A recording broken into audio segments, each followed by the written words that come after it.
Hi there guys, hope you're all well. Welcome back to a new video on the YouTube channel. Today's video is going to be based around some key levels. I'm going to show you how to plot the strongest key levels on your chart and how you can potentially look to trade them. So if you followed the YouTube video or the YouTube channel, should I say, you know that at the minute 3 YouTube videos a week is what's going on.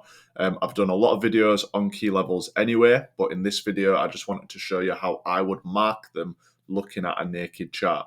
So this pair right now is Euro Yen on the 4 hour.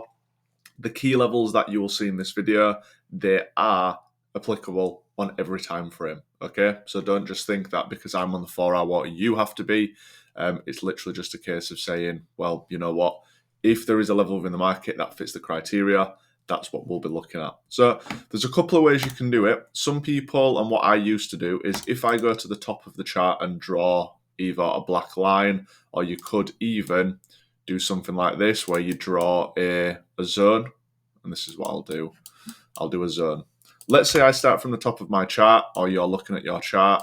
Start from the top, and what we basically want to be doing, if we are looking for sells, meaning we are wanting price to come up to certain areas and retrace, what we want to be looking at is finding areas within the market where previously price has acted as resistance quite a few times. If this has happened in the past, like so, we can potentially look to see that happen again in the future.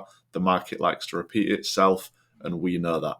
So if we go and just drag this down, all you want to do is basically just go to an area, as you can see here, where price in the past has continuously acted as resistance because we are looking for sells. Then what you can do is copy it again, and all you can do, repeat the same process. And if you look here, you've got resistance, resistance, resistance. If you do want to incorporate more, you can, like so. And then you'd basically just follow the same pattern over and over again. What can you see here? All of this was resistance to the left. Yes, you had a bit of support, but you can see that this works better from a resistance standpoint. And then if we go further down, here, yes, this has acted as nice support in the past as a key level, but it hasn't acted as resistance multiple times, really.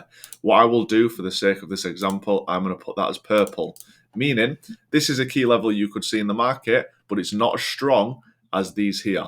Because yes, it's been good for buys, it's not been the best for sells.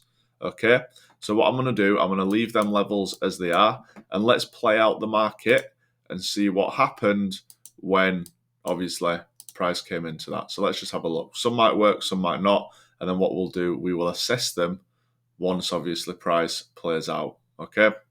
So as you can see, price is pushing up, price been making the moves. There we go. And what I will do, we'll leave it at that. So first key level, we got the reaction, albeit yes, you had price pushed down due to spreads at the 10 p.m. Open, price then came up, boom, gave a reaction, everything good. This next key level, which we said was stronger, gave a good reaction. This key level above, where you had big resistance, good reaction. So now you might look at these and go, well, how do I find potential entry areas within the chart? You might be someone who trades Fibonacci, and you say that certain Fibonacci's line up with the levels. You might be someone who trades EMAs and does the same with that. You might be someone who maybe trades trend lines like this, and you can see this right here was actually a touch into the key level and the trend line. So whatever way you decide to trade the market, this is the 4-hour time frame, could well be you go into the 60-minute and look for candles that you want to see to enter a trade. Could well be that. There's no fixed way for you to do this. The only thing is just registering and realizing that you can use these key levels in the market to potentially find areas to trade. It's as simple as that. So what I will do, we'll go on to another example now, and then hopefully it'll start to make. We're now on Euro Australian dollar. We're going to repeat the exact same process, but this is obviously going to be by examples. So basically, not every chart is going to have, you know, loads and loads of key levels, okay? So it's just going to be dependent on obviously what the chart tells you. So this is a good example of there not being many. So what we're going to do, same again, because we're looking for by examples, I'm going to draw my little zone at the bottom. I'll make it blue just to indicate that it's going to be a strong level, and let's do the same. You can literally draw this Move up your chart, and what do you notice? I've now just reached an area where there was a lot of support. This now is a good position for the future, potentially, if price reaches there. What we'll do, we'll make it look the length of the screen, and then same again, repeat the process, up and go up. What can we see? To be fair, this looks like a decent little area. Support, support, support, support, support, support. So multiple times this has acted as support. Remember, if you've watched previous videos, if we have a level that's acted as resistance a lot in the past, doesn't necessarily mean it's a good level to buy for, because what we want to see is the market repeat itself and support to become support again. So if we just then do this again, looking for some potential areas, here looks okay, but this is an example where you can see price has acted as resistance quite a lot and not really support. I'll put this as purple just so we can see what happens.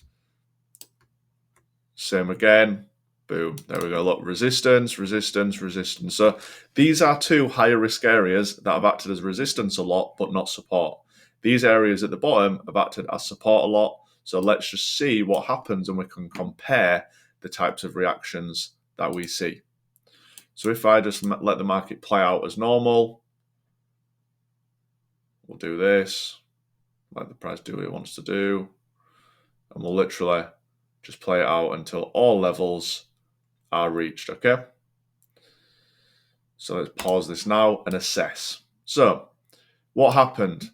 First area was hit. What did we see? We saw a nice reaction, okay? Boom. Second zone was reached.